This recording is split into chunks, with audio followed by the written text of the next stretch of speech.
రక్షణ కల్పించండి. తెలంగాణ డీజీపీకి ప్రొఫెసర్ నాగేశ్వర వినతి. బెదిరింపులు ఆపాలి, కేసులను ఉపసంహరించుకోవాలని సిపిఎం రాష్ట్ర కమిటీ, తెలంగాణ రాష్ట్ర కమిటీ, తెలంగాణ ఏపీ ఆయన కూడా శ్రీనివాసరావు డిమాండ్. వి శ్రీనివాసరావు గారు ఏపీ సిపిఎం కార్యదర్శి. రక్షణ బెదిరిస్తున్నారట కదా నాగేశ్వర గారిని, ఫోన్లు చేసి వాడిని చేసి రక్షణ కల్పించాలని నిన్న ఆయన వెళ్ళి కలిశారట. ఏమి ఇంకా ఈ వివాదం అవ్వలేదా? ఒక పక్కనేమో పవన్ కళ్యాణ్ గారు అతని మీద పెట్టిన కేసులు విత్డ్రా చేసుకోండి అని చెప్పాను అంటున్నారు. అసలు చూడండి, ఆయన చెప్పడం తప్పులేదు సార్. పవన్ కళ్యాణ్ గారు పార్టీ నడిపే సత్తా మనకుందా అని అడుగుతున్నారు. ఆయన కార్యకర్తలే కదా, ఆయన పార్టీ నాయకులే కదా కేసులు పెట్టింది. మరి పార్టీ అధినేతే ప్రొఫెసర్ నాగేశ్వరరావు గారు మీద పెట్టిన కేసులు విత్డ్రా చేసుకోండి అన్న తర్వాత కూడా వాళ్ళు కేసులు విత్డ్రా చేసుకోకుండా ఏపీ ప్రభుత్వం అరెస్ట్ చేయాలనే ప్రాతిపదికన వస్తున్నట్టు న్యూస్ చూస్తున్నాం మీడియాలో. జరుగుతుంది. అది వాస్తవం తెలియదు.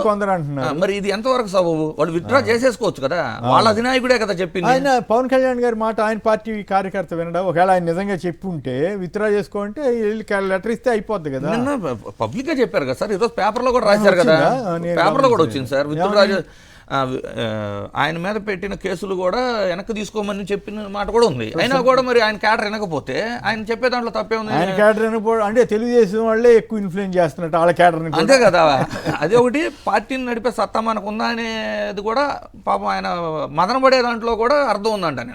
అర్థం ఉందన్నమాట. అది వేరే చర్చ అనుకోండి. ఏదేమైనా ఇలాంటి నేను చెబుతున్నాను కదా, నేను రోజు చెబుతున్నాను, 50 ఏళ్లలో ఎప్పుడు చూడాలి రాజకీయ విమర్శలకి, రాజకీయ వ్యాఖ్యలకి మీద కేసులు పెట్టాల్సి వస్తే ఈనాడు, ఆంధ్రజ్యోతి ఇటువంటి వాటి మీద కొన్ని వందల కేసులు అవి ఉండాలి. ఆ మాటకు సాక్షి మీదైనా కేసులు వస్తాయి. ఇట్లాగే ఏది ఏ పేపర్ అయినా అనేక రాస్తూ ఉంటుంది. ఏది దాంట్లో 99% కరెక్టే ఉంటాయి. కానీ నువ్వు అట్లెందుకు రాసావు అనే క్వశ్చన్ చేస్తే ఇంకా అసలు ఇక పత్రికలు ఎందుకు, పత్రికా స్వేచ్ఛ ఉంటుంది. రైట్. శివశంకర్, మీరు కూడా సంక్షిప్తంగా దీని మీద మాట్లాడతారా? సార్, దీని మీద ఒకటి సార్, ఈ రెండు రాష్ట్రాలకు సంబంధించినటువంటి అనేక ప్రజాస్వామ్య పక్షాలు అన్ని కూడాను మన నాగేశ్వరరావు గారికి మద్దతు ఇవ్వడం, ఇంక్లూడింగ్ బీజేపీ మురళీధర్ గారు కూడా కేసులు పెట్టడం తప్పనేటువంటిది ఆయన ఎక్స్ చాలా మంది ఇప్పుడు గుర్తు చేస్తున్నారు. తిరుమల లడ్డు గురించి చంద్రబాబు గారు, పవన్ కళ్యాణ్ గారు ఏం మాట్లాడింది, 30,000 మంది మహిళల గురించి ఏం మాట్లాడింది, ఏ ఆధారంతో మాట్లాడింది, మరి వాటి మీద ఏం కేసులు ఏం లేవు.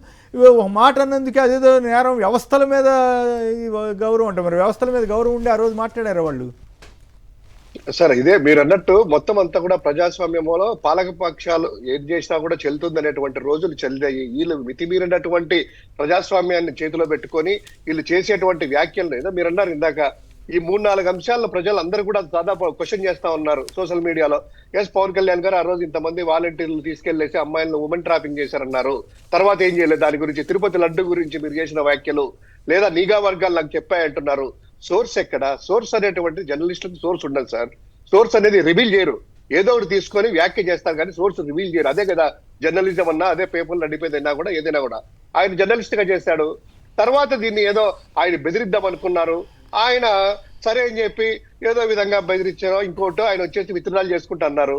విత్డ్రాల్ చేసుకున్న తర్వాత కూడా ఆయన మీద మూకుమ్మడి దాడి కేసులు ఇంకా మాట్లాడుతూ సాక్షాత్తు అధ్యక్షుల వారు ఆయనే అన్నారు, పవన్ కళ్యాణ్ గారే. బీజేపీ కూడా నాకు సపోర్ట్ చేయలేదు, రాష్ట్ర శాఖ ఎవరు కూడా అన్నారు ఒకనొక సందర్భంలో. ఇప్పుడేమో ఆయన విత్డ్రాల్ చేసుకుంటున్నారు. ఒకటి సార్, ఆయన పక్క మద్దతు అనేటువంటిది పెరుగుతా ఉంది. జంజీ బ్యాచ్ అంతా కూడాను, అంటే జనరేషన్ అనేటువంటిది లేటెస్ట్ యువత ఆంధ్రాల నుంచి కూడా సపోర్ట్ ఉంది. కానీ తెలంగాణ సమాజాన్ని మెచ్చుకోవాలి. అట్లాగే రేవంత్ రెడ్డి గారి ప్రభుత్వం కూడా ఆయన విషయంలో కాస్త జాగ్రత్తగానే ఉన్నట్లుంది. ఆయన మీద ఎవరు ఏది ఆంధ్ర పోలీసులు వస్తారనే ప్రచారం జరిగింది, నిజమో ఒకటితో తెలియదు. కానీ వెంటనే తెలంగాణ పోలీసులను అక్కడ పెట్టడం కానీ అదంతా కూడా నేనైతే ఈ విషయంలో రేవంత్ గారిని కూడా అభినందించాల్సిందే. ఎందుకంటే కనీసం తెలంగాణ పౌరులను రక్షించుకోవడానికి ఆయన ప్రభుత్వం పనిచేసింది అనుకోవాలి. డీజీపీ గారు సివి ఆనంద్ గారు పనిచేశారని అనుకోవాలి, ఇదే కనుక కరెక్ట్ అయి ఉంటే. ఖచ్చితంగా మీరు అన్నట్టు సార్, ఇప్పుడు ఆ యొక్క ప్రజల్లో ఆయనకు మద్దతు అనేటువంటి పెరుగుతా ఉన్నప్పుడు, అదే విధంగా ఆయన చేసినట్టు వ్యాఖ్యలు ఎక్కడా కూడాను ఆయన మాటల్లో వ్యంగ్యం కానీ లేకపోతే ఇంకోటి కానీ క్రిటిసైజ్ కాదు. ఇది వార్తా సోర్స్ ఇలా వచ్చింది, ఒకరు చెప్పారని చెప్పిన దానికి ప్రజాస్వామ్యంలో దీన్ని కూడా అనుసరిస్తే రేవంత్ రెడ్డి సర్కార్ కూడాను చాలా అపకీర్తి కదా సార్. కాదు, అప్పుడు వెంకటరామిరెడ్డి అన్న ఆయన పాపం అసలు ఆయన అన్నని మాటను అన్నట్టుగా చిత్రీకరించి పోలీసులే తప్పుడు కేసు పెడితే మరి తెలంగాణ జర్నలిస్టులంతా తిరగబడ్డారు చాలామంది. ఏంటి ఎక్కడ చూపించండి ఆధారం, దాంతో కామ్గా వెళ్ళిపోయినట్టుగా అప్పుడు వార్తలు వచ్చాయి. మరి అవునా, కేవీ గారు? అప్పుడే తెలంగాణ పోలీసు కూడా ఏందా ఇట్లా చేయమాకండి అని చెప్పుంటే బాగుండేది. అయినా కూడా ఏపీ గవర్నమెంట్లో ముఖ్యులైన వాళ్ళు మాత్రం ఇలాంటి పిచ్చి ఆరోపణలు, ఈ అరెస్టులు, జర్నలిస్టుల మీద దాడులు ఇవన్నీ చేస్తున్నారు. మరి వాళ్ళు జర్నలిస్టుల మీద పడితే అంటే జర్నలిస్టులకే భయపడే పరిస్థితి ఆంధ్రప్రదేశ్ ప్రభుత్వం వచ్చేసిందా, అంత బలహీనం అయిపోయిందా అనేటువంటి డౌట్ వస్తుంది. ఎమర్జెన్సీ సిచ్యువేషన్ తలపిస్తా ఉన్నారు సార్. మీరు ప్రత్యక్షంగా ఎమర్జెన్సీ మీరు చూసారు, మేము విన్నాం అంతే. ఎమర్జెన్సీ అంటే గుర్తుకొచ్చింది. టైంలో కాదు ఎమర్జెన్సీ అంటే గుర్తుకొచ్చింది. ఆ రోజుల్లో ఏం చేసేవాళ్ళు తెలిసే, సెన్సార్ ఆఫీసర్ అని ఒకళ్ళు ఉండేవాళ్ళు ఇన్ఫర్మేషన్ డిపార్ట్మెంట్లో.